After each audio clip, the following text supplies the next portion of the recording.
Irmãos, vamos abrir a Bíblia lá em Isaías, capítulo 43. Isaías, o capítulo 43.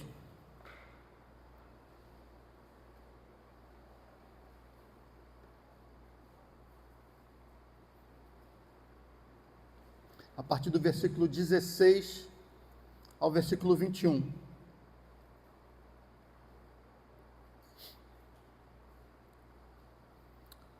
Diz assim a palavra de Deus.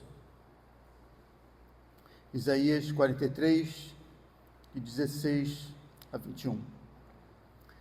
Assim diz o Senhor, o que outrora preparou um caminho no mar e nas águas impetuosas uma vereda, o que fez sair o carro e o cavalo, o exército e a força, jazem juntamente lá e jamais se levantarão, estão extintos, apagados como uma torcida.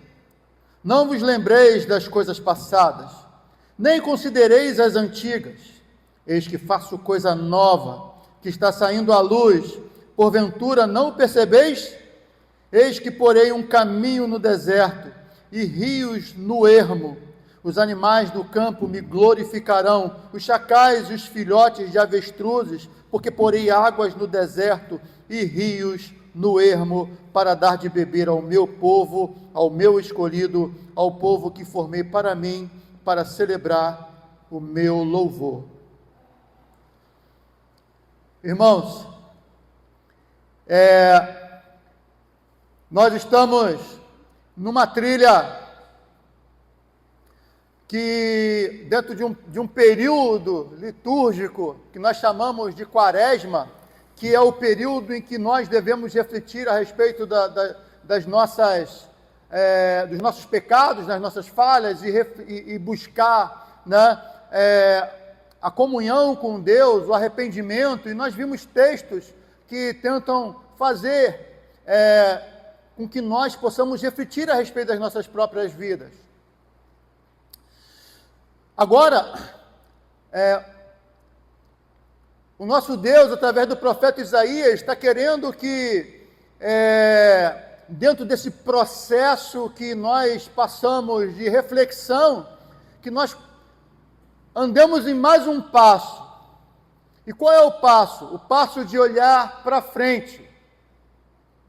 Nós vemos aqui que o povo de Israel estava aí no exílio babilônico, que nós vamos dividir o livro de Isaías. Alguns dividem em duas partes, outros dividem até em três partes, tá? Alguns vão considerar esse texto aqui escrito no período exílico. Então Israel estaria no exílio babilônico, lá pelo século IV antes de Cristo. O povo estava sem esperança, povo dominado pelos babilônios. O povo lembrava do Êxodo, o povo lembrava do tempo em que Deus livrou o seu povo das mãos dos egípcios. O povo já tinha ouvido as histórias, os escritos de Moisés, do quanto Deus agiu poderosamente, e Deus, ele começa falando aqui por meio do profeta: sim, eu fiz o meu povo ser livre do Egito, eu fiz com que os carros de Faraó fossem afundados no mar, eles estão extintos, eles não podem mais voltar. É isso mesmo, dei grande vitória ao meu povo, eles jazem lá, jamais se levantarão, estão apagados como uma torcida. O que é a torcida? A torcida é como se fosse o pavio de um explosivo, ou algo que está queimando. É como um pavio que queimou, não existe mais, não tem mais propósito. Mas agora Deus, ele, através dessa parte do livro de Isaías, do capítulo 40 ao 55, é o chamado livro da consolação. E nós vemos o povo ouvindo a mensagem do profeta, e o profeta anuncia que Deus não apenas repetirá o passado, mas fará algo radicalmente novo, algo diferente. O povo, sim, retornará do exílio. Isso representa uma redenção ainda maior. Deus haveria de libertar o povo. A ideia de lembrar do passado, desse evento histórico, era importante, mas Deus, Ele fala do passado, mas curiosamente Ele diz assim: não vos lembreis das coisas passadas, nem considereis as antigas.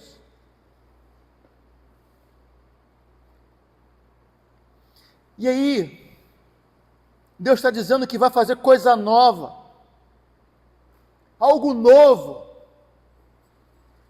E para aquele povo que ansiava pela vinda do Messias, esse algo novo, ele vai sim ter um elemento teológico ali, um elemento profético, um elemento que aponta para o Messias, algo grandioso. É hora de vocês, povo de Israel, olharem para frente. Sim, vocês foram punidos por causa dos pecados, vocês foram levados cativos por causa do pecado de vocês. Sim, eu tenho poder e livrei o povo no passado, mas agora olhe para frente, porque o Deus que livrou no passado é o Deus que vai livrar na frente. Não fique olhando apenas para o passado. Isso é importante. E como uma mensagem central para as nossas vidas, nós devemos lembrar daqui que Deus não está preso às suas obras passadas, Ele está prestes a realizar, e ali para o povo de Israel, redenção superior na vinda de Jesus, na vinda do Messias. Ele está prestes para mim hoje, para você que vive aí em 2025, a realizar coisa superior. Que coisa superior é essa? Se Jesus Cristo já veio, a promessa de que Ele voltará. Olhai para frente, não lembrai das coisas passadas, mas pastor, as coisas passadas têm coisas maravilhosas. Sim, eu gosto das coisas passadas, eu me formei dentro de uma especialização de história da igreja, eu gosto de história.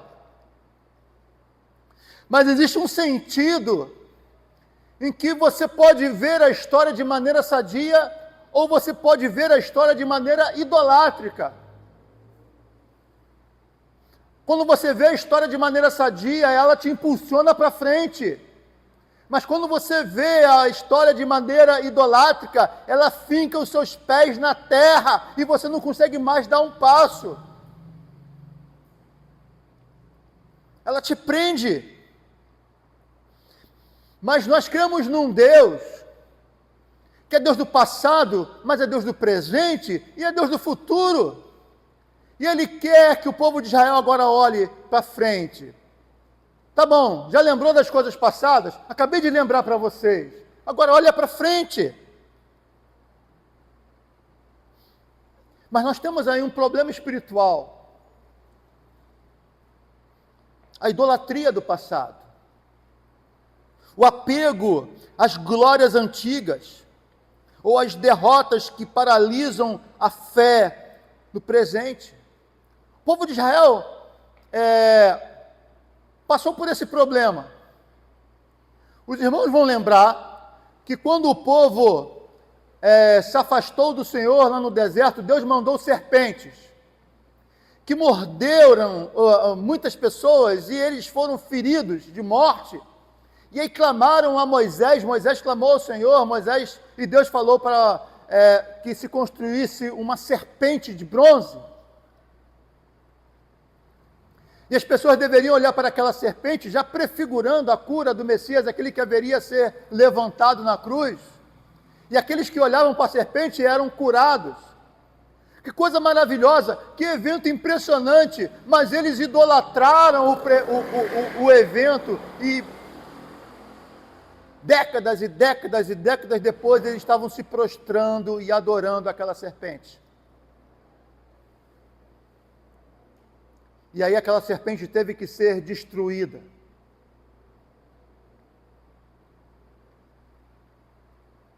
Irmãos, existe uma idolatria do passado. Existe aí essa idolatria do passado se manifestando nos dias de hoje, na vida de cristãos nostálgicos, por exemplo. Antes a igreja era avivada, antes a igreja cantava com força, antes a igreja era assim. Quando as pessoas falam de avivamento, e aí a gente começa a perceber que na história da igreja evangélica brasileira, a gente não vivenciou de fato um avivamento no nosso país. E aí a gente olha para o passado e nós lembramos, o avivamento lá do século XVIII, sob Jonathan Edwards, a igreja congregacional, a igreja presbiteriana, aquilo foi avivamento. Nós lembramos do avivamento do século XIX, avivamento esse que influenciou o Simonton, que fez com que ele viesse para o Brasil impulsionado por esse avivamento, e em 8 anos ele fez mais do que a maioria dos missionários que existem por aí. Morreu muito jovem, mas com grandes obras, mas nós olhamos para o passado. A igreja presbiteriana, nós fizemos isso, nós fizemos aquilo outro.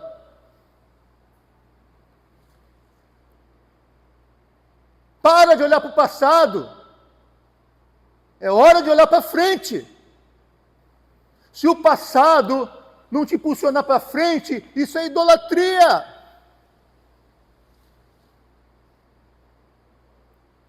Uma mensagem que eu ouvi de um pastor presbiteriano há muitos anos atrás, antes mesmo de fazer o seminário.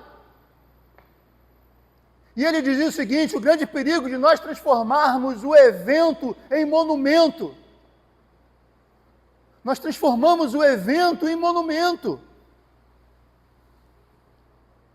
Existem cristãos nostálgicos. O passado era assim. Irmão, já estou aqui há tantos anos e tem gente que está aqui há mais tempo do que eu e lembra da igreja lá, na frente ali, e a igreja cheia, aquela criançada, aquelas fotos bonitas, que coisa linda, o pessoal cantando, etc. Que olha no passado, que coisa maravilhosa. Tudo bem, Deus fez coisa maravilhosa, a ideia é, se Deus fez no passado, pode fazer no presente. As fotos do passado, os vídeos que nós fazemos, é para dizer, Deus fez lá no passado, então Ele pode fazer hoje e nos impulsionar. Então existem cristãos nostálgicos, existem também as pessoas presas ao fracasso. Eu cometi esse erro, eu cometi aquela falha, Deus não pode me perdoar. O povo de Israel desesperançado, 70 anos cativos. Deus esqueceu de nós.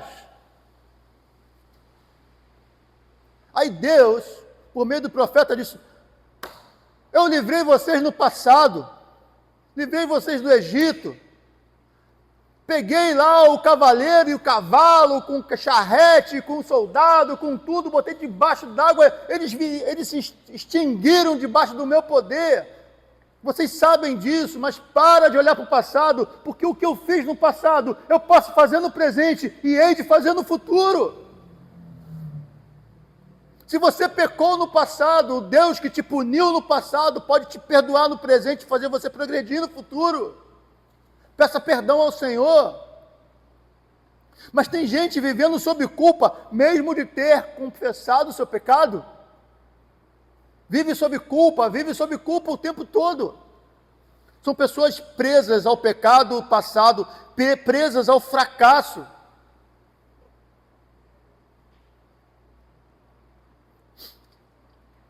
Na mídia está falando sobre um pastor que foi disciplinado por sua igreja, porque ele tratava as pessoas de maneira rude, e ele se arrependeu, e ele confessou os pecados dele, etc. Foi disciplinado, vai passar um período longe do ministério. A ideia da disciplina é a restauração do pecador. É para que o coração dele seja transformado. Tudo bem, ele sentiu a culpa, sentiu a tristeza pelo pecado, está vendo essas coisas e agora ele precisa, e todos nós precisamos, depois de pedir perdão a Deus e confessar os nossos pecados, viver uma vida de alguém que foi perdoado, que foi transformado.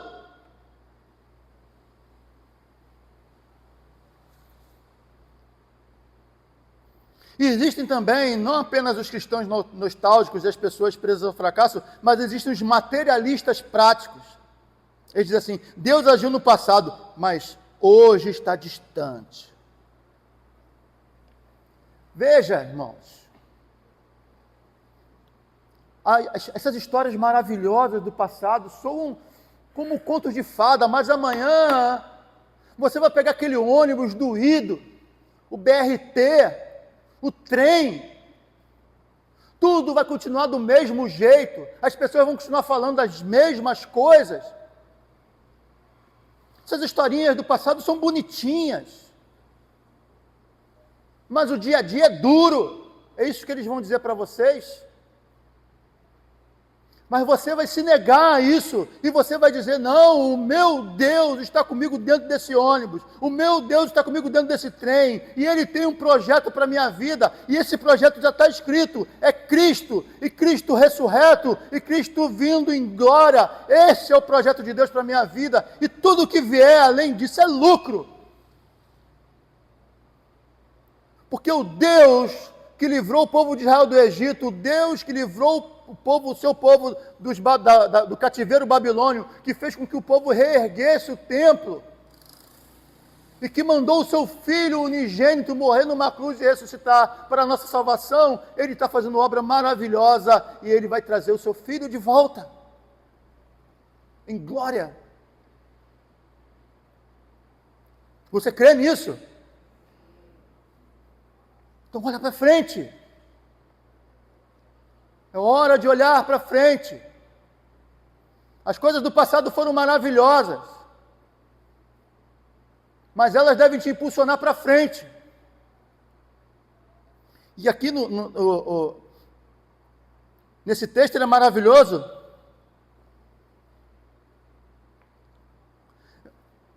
porque ele nos mostra as verdades de Deus profundas dentro do contexto e a teologia que emana dali. Já viu, por exemplo, pessoas dentro desse contexto dos nostálgicos, dos presos aos fracassos, dos materialistas práticos? Por exemplo, existe um líder, né, que se recusa a apoiar os jovens na igreja. E por que ele se recusa? Porque não é como antigamente. A mocidade de antigamente era maravilhosa. A mocidade de antigamente, gente, eu já cansei de ouvir isso no presbitério. A mocidade de antigamente fazia festivais, a mocidade de antigamente fazia não sei o quê, a mocidade de antigamente, tá. Aí você ficou vivendo a mocidade de antigamente, e você agora não consegue viver o PH do presente, a SAF do presente, você não consegue viver o futuro, você não consegue mais, porque você ficou preso, e você não consegue liderar os seus jovens, porque você acha que o Deus que fez aquilo no passado não pode fazer no presente. Isso é falta de fé.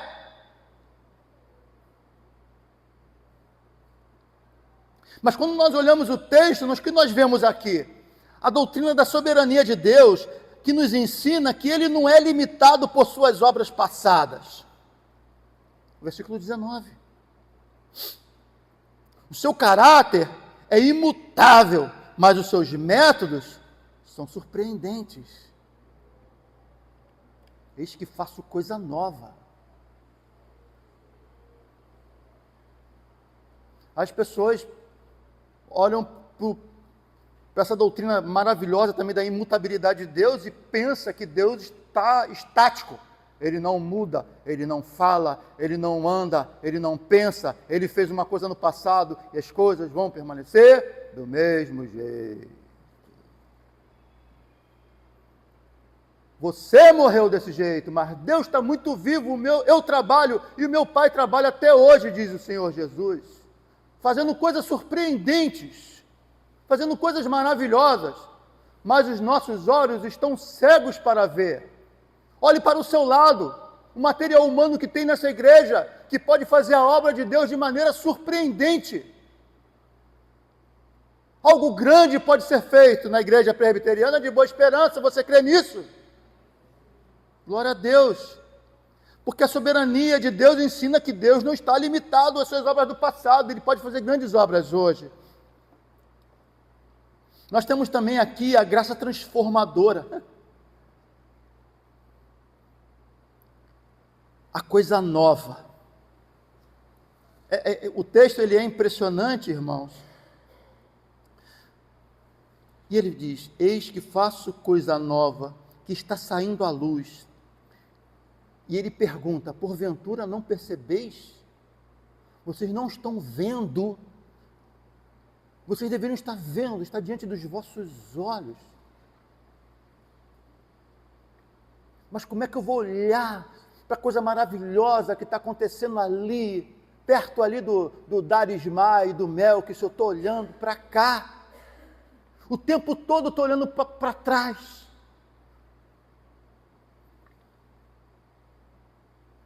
E eu estou tropeçando nas maravilhas de Deus e não estou vendo. Faço coisa nova, coisas maravilhosas, a graça transformadora de Deus. Não depende de mérito humano, mas da iniciativa divina. Então Deus vai fazer. E nós vemos aqui também a doutrina que emana de Cristo e a nova criação. Jesus é o cumprimento da promessa. Como nós vemos lá em 2 Coríntios, capítulo 5, versículo 17. A sua cruz é o novo êxodo, não é? A libertação do cativeiro. A cruz de Cristo é a libertação de pessoas que estavam presas diante das armadilhas do inimigo, debaixo da ação do príncipe, da potestade do ar, daquele que opera sobre os filhos da desobediência, e que nós andávamos outrora, diz o apóstolo Paulo. O que isso significa? Nós andávamos outrora. Significa que nós não andamos hoje, significa que nós fomos libertados. Deus fez uma coisa maravilhosa. Cristo e a nova criação. Irmãos, no deserto que nós vivemos, o deserto da nossa incredulidade, e é interessante usar essa expressão deserto, porque a incredulidade faz a gente andar num deserto, é um grande vazio, é um grande nada. Você olha para frente e você não vê uma árvore, você não vê uma sombra, você não vê água, você não vê fonte. É isso que a incredulidade faz nas nossas vidas. A gente não vê possibilidades, tudo é seco. Mas nesse deserto da incredulidade, Cristo abre um rio de água viva. Não é isso que ele diz lá em João capítulo 7? Rios de água viva fluirão. E ele também fala com a mulher samaritana: se você crê em mim, fluirão rios de água viva. Jesus Cristo, ele não apenas repete o maná, mas ele se oferece como pão da vida. João capítulo 6, versículo 35, eu sou o pão da vida. O verdadeiro pão não foi Moisés quem vos deu, mas é Deus quem te dá. E Deus enviou seu Filho, o pão da vida. Irmãos, eu queria que você, hoje, olhasse para frente. Quando você ouvir as nossas histórias do passado, que essas histórias te impulsionem para frente. O que Deus fez no passado, Ele pode fazer na frente. Ele pode fazer hoje. Porque, diferente de muitos de nós, Deus não está estático. Deus está operando coisas maravilhosas. Se você não crê em Deus ainda, você acha que Deus só agiu no passado, Ele está chamando você hoje. Eis que faço nova todas as coisas. Apocalipse 21, versículo 5.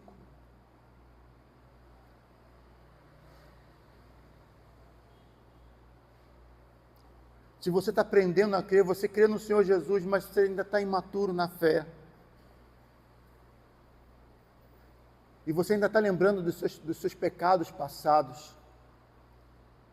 Não deixe os seus pecados passados definir você. Porque aquilo que você fez no passado não te define mais.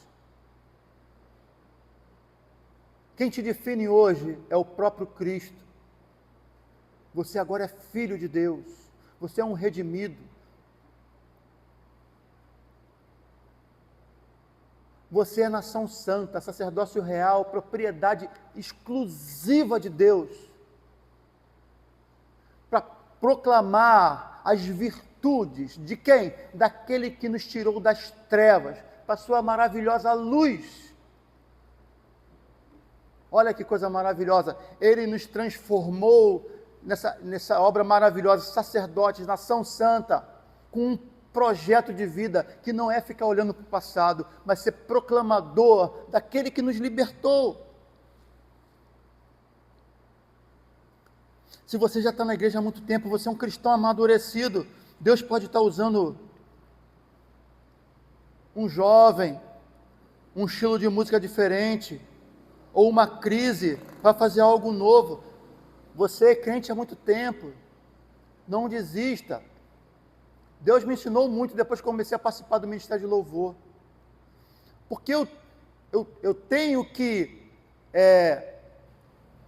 renunciar a gostos pessoais. A única coisa que eu faço questão, e a liderança do Ministério de Louvor não precisa ser chamada a atenção nesse sentido, porque já está na veia deles, é a letra da música. Agora, se eu fosse escolher todos os ritmos das músicas, ia ser sempre as músicas que eu gosto, percebe? Ia ser Logos. Mas tem gente nova cantando coisa boa, e os jovens estão ouvindo essas coisas. Ouça o que eles têm a dizer.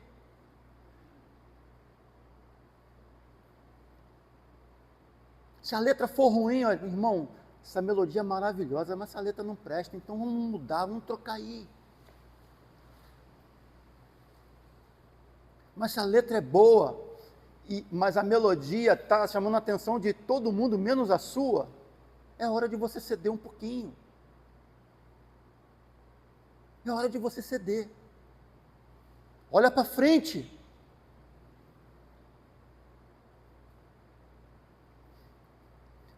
Os hinos são maravilhosos. A gente não nega a importância dos hinos. Mas todas as músicas do século XIX, elas eram chamadas de hinos. Todas. O nosso caderno de cântico que tem lá, sabe qual é o nome que eles davam? Inário. Nós gostamos muito do nosso inário, sim, a maioria lá das letras estão lá, Sarah Kalley. A gente gosta muito das músicas de Sarah Kalley, mas a gente aprende pouco com Sarah Kalley. A Sarah Kalley, quando montou o Salmos e Hinos aqui no Brasil, lá na metade do século XIX, aí você vai ver, ela pegou hinos do século XIX, é um hino da época dela. Ela botou hino de séculos anteriores, sim, botou Castelo Forte, botou um hino do Johann Sebastian Bach, botou um ou outro, o resto era tudo da época dela. Agora, a preocupação dela era a letra, a poesia, tinha que fazer sentido, tinha que ter arte, tinha que ter beleza, mas tinha que ter conteúdo.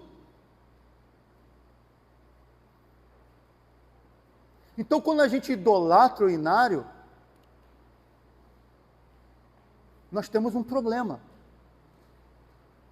Porque se hoje a Ana Mary, escrever um hino, e o Ministério de Louvor musicar esse hino, e esse hino for bíblico, ele é tão bom quanto qualquer hino do inário presbiteriano ou salmos hino, ele é tão bom quanto qualquer um deles. Porque se você achar diferente, você está idolatrando. Porque nós sempre recorremos ao inário, porque lá é uma fonte de letras boas.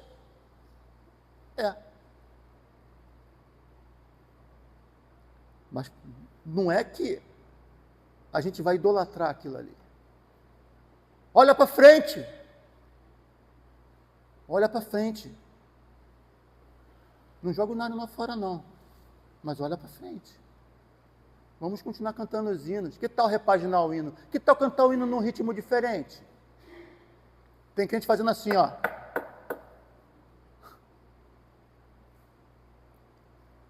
Que tal você fazer, por exemplo, como a igreja presbiteriana de Alphaville, está repaginando os hinos todos, a igreja está cantando hino, os jovens estão cantando os hinos com força. Estão indo lá para frente, está todo mundo cantando os hinos lá da Saracali, mas eles repaginaram os hinos. Eu e você, que já tem mais tempo de crente que eu, precisamos renunciar o passado e olhar para frente sem negociar os princípios.